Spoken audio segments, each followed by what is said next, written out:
Në Shqipëri, mira biznese jetojnë në hijen e borxheve të akumuluara ndër vite, të papaguara, të lëna pasdore, apo thjesht të pamundura për të shlyer. Këto detyrime financiare ndaj shtetit janë kthyer në një nga problemet më serioze për ekonominë shqiptare. Ajo që nisi një vonese përkohshme në pagesën e taksave, shpesh përfundon në një spirale të borxheve, penaliteteve dhe masave administrative që në fund shuan çdo shpresë për rimëkëmbje. Fenomeni nuk është as i vogël as i përkohshëm. Sipas të dhënave më të fundit, mbi 100.000 biznese në vend figurojnë me borxhe aktive ndaj tatimeve. Pra thuajse 2 në çdo 3 biznese të regjistruara në Shqipëri kanë detyrime të pashlyera. Shifra është alarmante dhe tregon një krizë të heshtur që po gërryen nga brenda ekonominë formale të vendit. Por pse ndodh kjo? Shkaqet janë të shumta, nga mungesa e likuiditetit që ka prekur veçanërisht bizneset e vogla dhe të mesme të pasojave afatgjata të pandemisë së Covid-19. Shumë biznese nuk kanë arritur të mbijetojnë pa lënë pas një barë borxhesh. Të tjerë thjesht nuk kanë përballuar dot kostot operative dhe taksat njëkohësisht. Përballë zgjedhjes mes mbylljes dhe vonesës së pagesës, shumë sipërmarrës kanë zgjedhur të shtyjnë duke krijuar një borxh që sa vjen rritet. Shmangja e taksave apo mosdeklarimi i tyre në kohë reale i çon këto biznese drejt detyrimeve të prapambetura, por edhe detyrime të cilat shtohen në kohë. Dhe kjo vjen si pasojë e mospasjes së një ekonomisti apo një këshilluesi financiar. Në fund të vitit 2024, borxhi tatimor i papaguar nga bizneset shqiptare arriti në 162.5 miliard lek, rreth 1.62 miliard euro. Një rritje prej 4.7% krahasuar me fundin e 2023-shit, sipas të dhënave të Ministrisë së Financave. Rreth 62% e kësaj shume është principal, ndërsa 38% janë penalitete dhe kamat vonesa, gjë që tregon se shumë biznese janë kapluar nga një spirale borxhi që vështirë të dalësh prej saj. Një pjesë e rëndësishme e këtij borxhi ka borxh që daton mbi 5 vite që arrin në 104 miliard lek, një pjesë e dukshme e ngrirë në sistemin tatimor. Pasojat më të mëdha është shmangja e taksave dhe e tatimeve nga qytetarët që mendojnë që me mosushtrimin e aktivitetit, mosdaljen në treg apo daljen jashtë funksionit të biznesit që kanë patur më parë, mendojnë që aty kanë mbyllur dhe të gjitha detyrimet kundrejt shtetit shqiptar. Jo, e para fillon me paraqitjen e një kërkese në drejtorinë e përgjithshme të tatimeve, por edhe në zyrën e tatim taksave të pushtetit vendor, ku ata janë të atashuar apo zhvillojnë aktivitetin e tyre të biznesit, ku kërkohet nga ana e administratorit të biznesit, të firmës, të kompanisë, mbyllja e këtij aktiviteti, gjithashtu e shënuar në mënyrë të drejtë për drejtë dhe arsyeja e mbylljes. Ky është hapi i parë. Prandaj kërkesa bëhet jo vetëm me dorëzimin në drejtorinë e përgjithshme të tatimeve dhe në pushtetin në zyrën e tatim taksave në pushtetin vendor, por edhe në një sesion të veçantë në e-Albania. Gjithashtu është shkuarja në QKR apo thënë ndryshe në qendrën kombëtare të biznesit, ku ka sportele të dedikuara që ofrojnë ndihmë dhe suport për qytetarët, të cilët vendosin t'i vënë drynin në thonjza bizneset të tyre për arsye nga më të ndryshmet. Pas borxhit qëndron gjithmonë një histori personale. Një biznes i vogël që nisi me kursimet e familjes, një sipërmarrës që zgjodhi të mos emigrojë, një dyqan, punishte dhe një shpresë, por që sot figuron në listën e tatimeve si debit i pashlyer. Shumë nga këto borxhe nuk janë më të gjalla, janë të ngrira pas një mundësi rikuperimi. Bizneset janë mbyllur, administratorët janë shpërndar dhe sistemet e kompjuterizuara vijojnë t'i ruajnë si llogari ende aktive. Përderisa biznesi nuk ka paraqitur asnjë kërkesë QKR-s apo QGB-s, qoftë me shkrim, qoftë online, në të gjitha rrugët zyrtare të informimit, atëherë nuk I lindë drejta qytetarit apo biznesit që të ngrejë pretendime për ankimim dhe për mos pagesë të gjobës. Në vitet e fundit është folur shpesh për amnisti fiskale, një shans për të filluar nga e para, për të ndaluar spiralen e borxheve dhe për të rikthyer bizneset në qarkullim. Por çdo diskutim ka mbetur në nivel idesh, pa një mekanizëm konkret dhe pa vullnet politik të qartë. Ndërkohë barra e borxheve po zhvendoset, nga bizneset e vogla që mbyllen tek pasojat që ndihen në të gjithë ekonominë, më pak të ardhura në buxhet, më shumë informalitet dhe mbi të gjitha, më shumë pasiguri për çdo sipërmarrës që mendon të fillojë nga e para. Amnistit duhet pranuar që janë gjithmonë pozitive dhe mirëpriten dhe nga bizneset dhe nga qytetarët. Ka hershëm janë ofruar për bizneset si një suport ndaj tyre për gjoba të pa paguara apo për fshehje të ardhurave apo për në zhvillim të informalitetit. Në një periudhë të caktuar, referuar dhe statistikave zyrtare që qeveria shqiptare ka vërtetuar që ka tek të gjitha kategoritë e bizneseve për gjoba të papaguara deri në një afat të caktuar kohe, është detyruar në thonjza që të zhvilloj amnisti dhe bizneset ta nisin pse jo nga viti zero dhe të jenë më të përgjegjshëm ndaj taksave dhe detyrimeve kundrejt shtetit shqiptar. Në shumicën e rasteve, borxhet tatimore nuk lindin nga mashtrimi apo keqdashja. Ato lindin nga padia, mungesa e një këshillimi ligjor në momentin e parë që dikush nis një biznes. Shumë qytetarë nisin një aktivitet tregtar pa e kuptuar se çfarë po ndërtojnë në të vërtetë. Një biznes fizik, të thjesht, apo një shoqëri tregtare me përgjegjësi të kufizuar. A kanë detyrime si individ apo si subjekt juridik, cilat janë pasojat në rast dështimi? Qytetarët, së ndryshe biznesmenët, mjaftohen me informacionin që kanë dhe të njëjtat procedura pretendojnë të ndjekin edhe për biznesin e mesëm, për personat fizik apo për biznesin e madh. Jo, sepse ligji nuk i përfshin të gjitha bizneset në vlerë të vetme. Madje ka kategorizime duke filluar nga deklarimi të ardhurave, duke filluar nga xhiroja mujore, duke filluar nga aktiviteti i tyre, por dhe nga vendosja e taksave dhe tatimeve që ka çdo biznes. Nuk mund të ketë të njëjtën taksë dhe tatim një biznes që ka një xhiro të deklaruar më të vogël apo të barabartë se 14 milion lekë të reja që automatikisht është biznes i vogël me një korporatë madhe ku fitimet përllogëriten në bazë të dividendeve.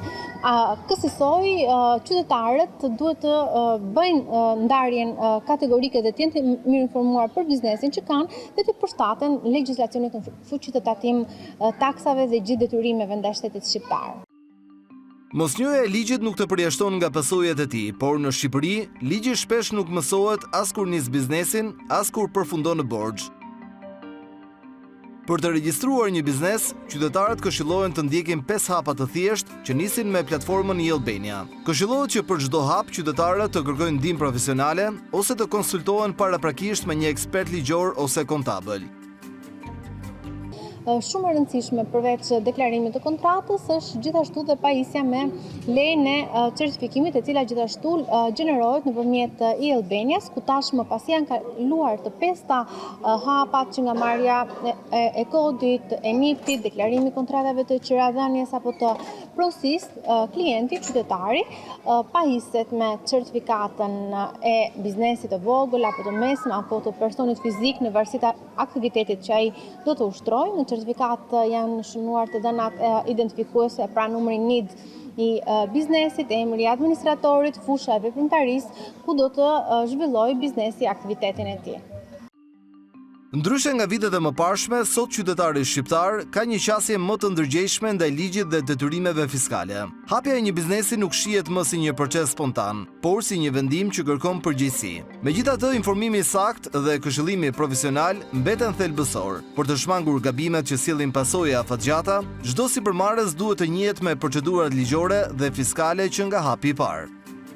Ne kemi një kulturë financiare dhe ligjore shumë herë më të zhvilluar se sa një dekadë më parë, ku bizneset jo vetëm që ishin të pa informuar, po i njëjti bënte pronarin e biznesit, i njëjti administratorin, i njëjti financierin, i njëjti juristin, apo dhe i njëjti ofruesin e shërbimit te qytetarët. Kemi kaluar në një tjetër kulturë të zhvillimit të bizneseve, ku janë të ndara stadet dhe patjetër që shumica e bizneseve, edhe duke filluar nga ato të vogla, të mesme, të mëdha apo korporata, tashmë e njohin mirë strukturën dhe mirë funksionimin e një biznesi, ku është një kusht i mjaftueshëm dhe i domosdoshëm pasja një këshilluesi financiar dhe ligjor në mënyrë që biznesi të ecë në hapat sipas legjislacionit në fuqi, si në fushën financiare dhe në fushën ligjore.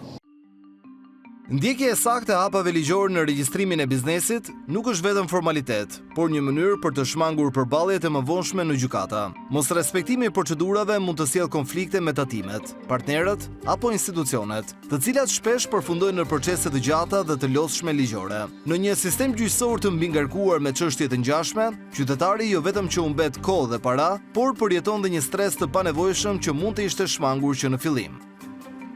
Të gjithë bizneset, pa përjashtim, duhet të përshtaten dhe me klimën e legjislacionit që ofron vendi. Shmangja e taksave, e tatimeve dhe detyrimeve na bën që ne të mos shkojmë drejt një klime më të zhvilluar, por të ecim paralelisht dhe të kthehemi mbrapsht paralelisht duke u bërë pjesë e informalitetit. Ose do të shkojmë drejt një zhvillimi, duke qenë të dyja palët të drejta të paguajnë në mënyrë të ndershme të gjitha taksat dhe detyrimet, ose me informalitet do të vazhdojmë të jemi në të njëjtën situatë. Sado mund të zhvillohemi, po nuk zhdukum informalitetin dhe burokracitë, do të ngelemi përsëri në një situatë që ka nevojë për përmirësim. Çdo biznes nis me një vendim dhe vazhdon me përgjegjësi. Ligji nuk është pengesë, por garanci për qëndrueshmëri. Por po aq sa regjistrimi, rëndësi ka dhe çregjistrimi një biznesi, një hap që shpesh neglizhohet dhe që lë pas borxhe, penalitete dhe përgjegjësi të padukshme. Të mbyllësh një biznes në mënyrë të rregullt, do të thotë të mbyllësh edhe çdo detyrim ndaj shtetit. Prandaj, mos e lini pas dore as fillimin e as fundin. Këshilloni, informoni dhe veproni me kujdes, sepse një biznes i ndërtuar mbi dije dhe ligj është më i mbrojtur, më i qëndrueshëm dhe më i gatshëm për të përballuar çdo sfidë që sjell tregu.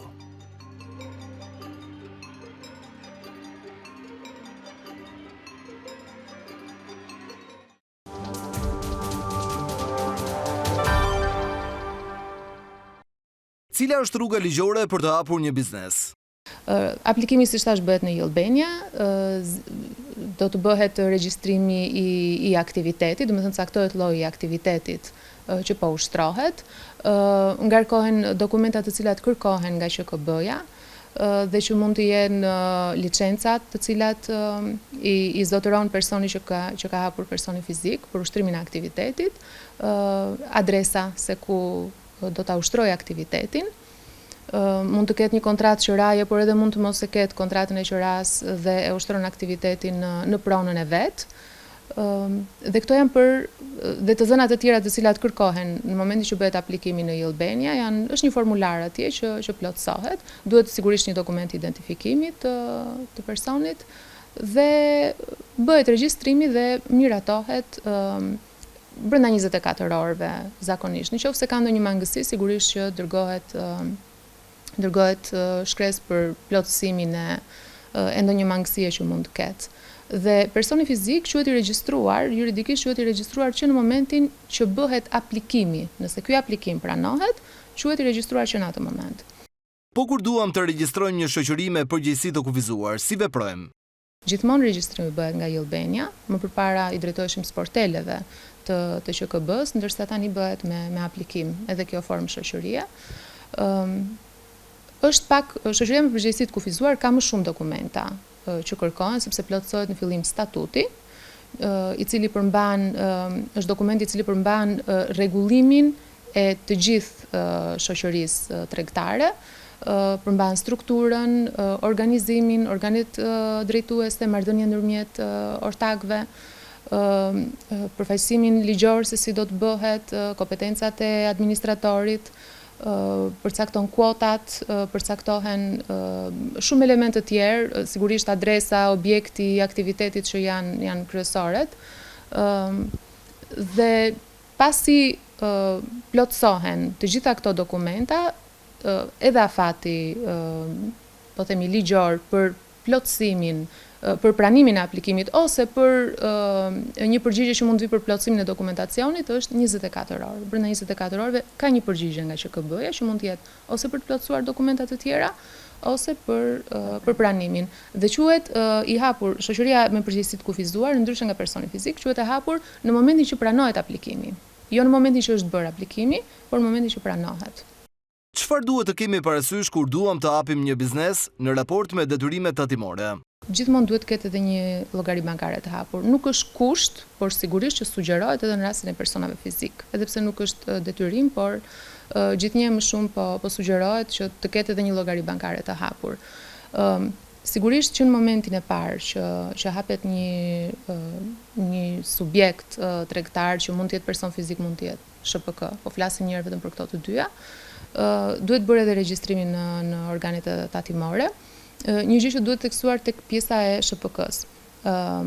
Në rastin e regjistrimit të një SHPK-je, kur bëhet aplikimi, duhet zgjedhur forma e aplikimit që të bëhet njëkohësisht edhe regjistrimi i shoqërisë edhe regjistrimi i ortakëve përfitues. Sepse kjo pastaj pasjell gjoba, në rast se nuk bëhet në kohë, aplikojnë gjoba për shoqërinë në këtë rast. A është i detyrueshëm punësimi një kontabilisti në biznes? Është i sugjeruar gjithmonë duhet ketë një ekonomist njëherë, ndërsa nëse duhet jetë kontabilist patjetër, kontabilist i miratuar, apo jo, kjo është në varësi të faktit nëse është një biznes i vogël apo është një biznes që te kalon 10 milion lek të ardhura vjetore. Cilat janë gabimet më të shpeshta që bëhen në regjistrimin e një shoqërie me përgjegjësi të kufizuar? Ka patur problematika të shumta sepse nuk bëri regjistrimi në kohë i ortakëve përfitues dhe pas gjithë këtyre problematikave, pas gjithë çështjeve gjyqësore të hapura, sepse janë gjoba që sigurisht ankemojnë administrativisht, her pas here subjektet prisnin edhe mos kishte ndonjë amnisti dhe mund të amnistoheshin këto gjoba dhe mund të mos paguheshin, por u gjet, po themi, një zgjidhje dhe tashmë ekziston, është ky aplikimi që bëhet në Albania, është opsioni i aplikimit për të bërë njëkohësisht, për të regjistruar njëkohësisht dhe kjo shmang sigurisht shumë pasoja të tjera dhe shmang gjobat.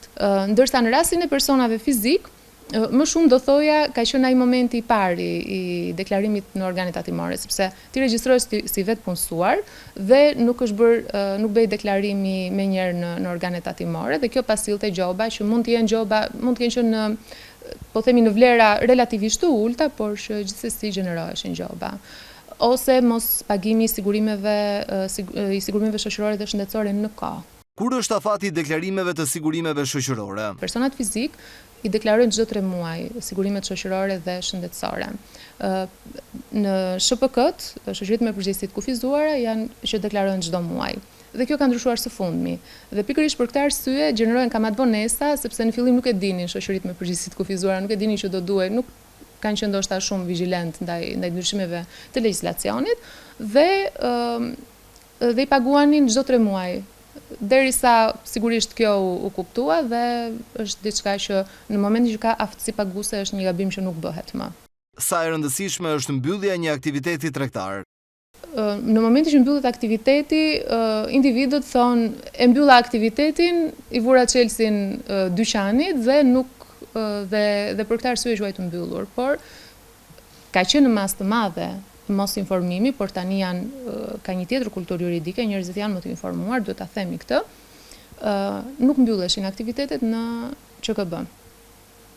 Sigurisht gabim, sepse vazhdojnë të gjenerohen të gjitha detyrimet tatimore dhe në momentin që mund të kujtohesh pas një viti, po themi, për ta mbyllur aktivitetin në QKB, ti e di, gjendesh përpara faktit që duhet të paguash sigurimet shoqërore për çdo muaj, shoqërore dhe shëndetësore, tatimin e mbajtur në burim në rast se ka patur një kontratë qëraje, gjithashtu dhe kamatvonesat dhe gjobat që vinë nga mos zbatimi në kohë, po ka patur edhe raste që gjatë kësaj kohe nuk është bërë as deklarimi i bilancit, pasqyrimi i bilancit në kohë në organet tatimore dhe në QKB dhe për këtë arsye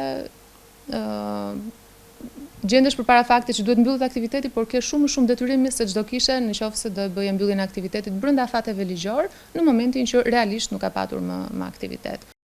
Si veprohet kur duam të mbyllim një aktivitet biznesi SHPK? Mbyllja e aktivitetit ose mbyllja e shoqërisë me përgjegjësi të kufizuar mund të vijë për shkak të paaftësisë paguese, mund të vijë dhe në këtë rast shpalli procedura e falimentit dhe mund të vijë edhe në rrethana të aftësisë paguese, sepse kështu e kanë vendosur ortakët dhe organet drejtuese të SHPK-s. Dhe kjo ka një procedurë tjetër, caktohet një likuidator i cili merret me të gjithë procedurën, bëhen të gjitha njoftimet në QKB së fillim, caktohet likuidatori me vendimin e të gjithë ortakëve dhe të asamblesë. dhe ndishet pastaj procedura me të gjitha afatet ligjore. Kur administrata tatimore të vendos përpara shkeljeve, ana lindet drejta e ankimimit? Duhet të them që mundësia e ankimimit është gjithmonë. Ligji nuk diskriminon. Ja jep mundësinë të gjithëve që në momentin që ka një akt administrativ që i kundrejtohet, janë edhe afatet ligjore, brenda cilave ti mund t'i drejtohesh gjykatës. Se sa rezultat do ketë kjo pastaj, kjo ngelet për tu parë. A e kemi në kulturën për t'u drejtuar përpara tek një avokat apo studio ligjore për të hapur një biznes? Ndodh që individët na drejtohen në studio në momentin që dëmi ka ardhur, që do të thotë në momentin që akti administrativ, gjoba kundrejt tyre, ose këto detyrimet e akumuluara kundrejt tyre i kanë shkuar nga organet tatimore dhe ata vinë dhe thonë çfarë mund të bëjmë, sepse nuk janë konsultuar më parë qoftë me një avokat ose me një ekonomist dhe për këtë arsye drejtojnë pak vonë në studiot pastaj që t'i asistojnë për procesin gjyqësor. Ta pranojmë që kultura është futur goxha.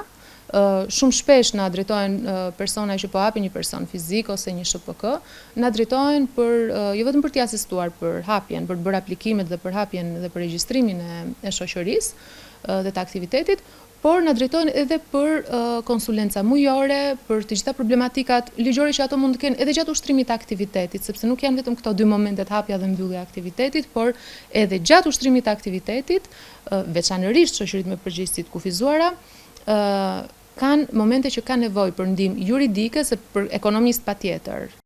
Sa mundësi ka që të fitohet një çështje në gjykatë kur subjekti ka detyrime të akumuluara? Kur nuk është mbyllur aktiviteti dhe ka detyrime të akumuluara, është shumë e vështirë që të nisësh një proces gjyqësor dhe të japësh një lloj sigurie që kjo mund të zgjidhet, sepse po flas parimisht, nuk po flas sipas rrethanave konkrete specifike që mund të ketë një rast, sepse ka edhe raste që mund të jetë një padrejtësi, që mund të jetë bërë kërkesa për çregjistrim, nuk është pranuar për ndonjë arsye jo të fortë, jo objektive dhe për këtë arsye edhe mundet të ketë sukses. Por unë pikërisht për këtë arsye do i sugjeroja të gjithë personave që e kanë një subjekt tregtar, që mund të kenë një person fizik, por mund të kenë edhe një shoqëri me përgjegjësi të kufizuar, gjithmonë të jenë të lidhur me një ekonomist ose me një avokat, me një studio që t'i ndjek. Dhe nuk po them vetëm në momentin që duhet të mbyllet aktiviteti. Si bëhet një procedurë falimenti? Procedura e shpalljes së falimentit dhe procedura e falimentimit vulën e fundit e jep gjykata.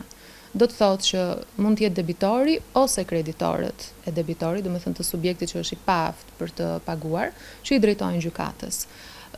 Në rastin kur i drejtohet debitori gjykatës, duhet i dorëzojë vetëm ato dokumentat që mund të jenë bilancet, të gjitha dokumentat që vërtetojnë paaftësinë e tij paguese, një ekstrakt historik, bilancit, të gjitha vërtetimin deri në çfarë pike i ka arritur që të paguajë sigurimet, të ardhurat që ka patur nga ky biznes e të tjera. Dhe në momentin që i drejtohet debitori, gjykata e falimentit mundet që të marrë vendimin pasi të vërtetojë që po, ky subjekt është me të vërtet në paaftësi paguese. Po kur nga hetimi rezulton se debitori ka aftësi për të paguar, si vepron gjykata? Problematik është rasti dhe mund të zgjas procedura në rastet kur është kreditori që drejtohet gjykatës. Në rast se një kreditor ka patur, arrin të vërtetojë gjykatës që ka patur një detyrim të papaguar ky debitor ndaj kreditorit, domethënë ka pat një detyrim që është maturuar, një faturë maturuar dhe nuk është paguar, ka arsye të ligjshme për të drejtuar gjykatës dhe për t'i kërkuar fillimin e procedurave të falimentimit për debitorin. Debitori sigurisht që ka kohën e vet në dispozicion, që nga momenti që gjykata i jep i dërgon këtë kërkesë, i lë një afat dhjeditor, është ligji që i lë një afat dhjeditor që debitori ose të pranoj ose të çojë të gjitha dokumentat e veta që tregojnë që në fakt ka aftësi paguese. Kjo varet se çfarë qëndrimi do mbaj debitori. Nëse debitori e pranon pa aftësinë paguese dhe vërteton atë, fillojnë procedurat e falimentimit, ndërsa në rastet kur debitori e refuzon, nuk është dakord, atëherë ai ka kohën e vet në dispozicion, këto 10 ditë në dispozicion për të çuar gjitha dokumentat që ta vërtetojë që në fakt ka aftësi paguese. Këtu mund të ketë një rrugë më të gjatë. Në rastet kur debitori e kundërshton procesin e falimentimit, çfarë ndodh?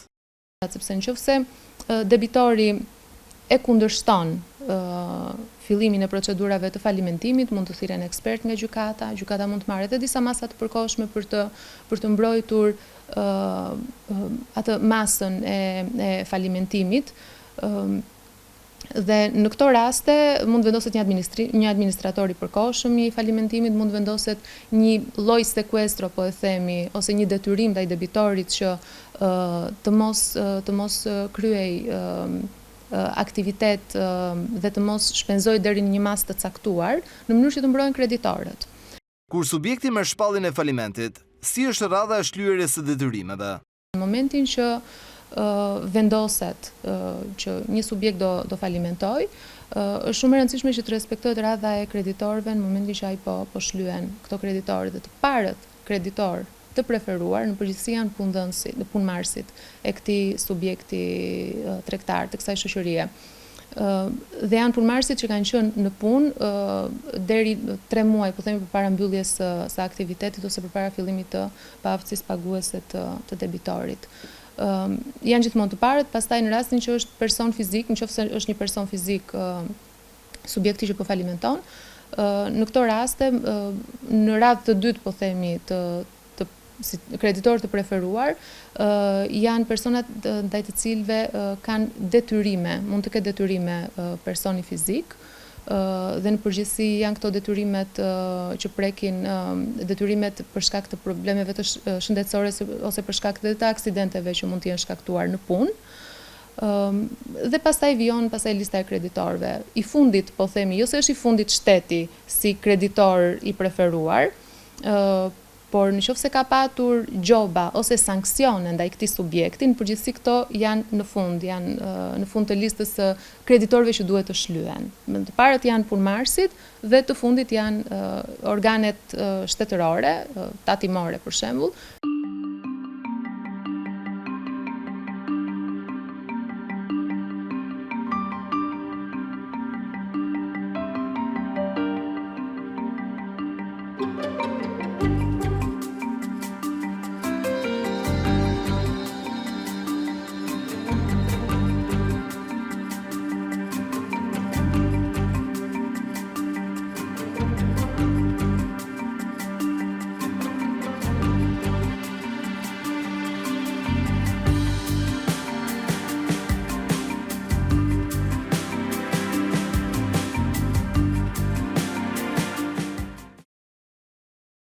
Kam një çështje gjyqësore me një klient që nuk më ka paguar për shërbimet prej 3 vitesh.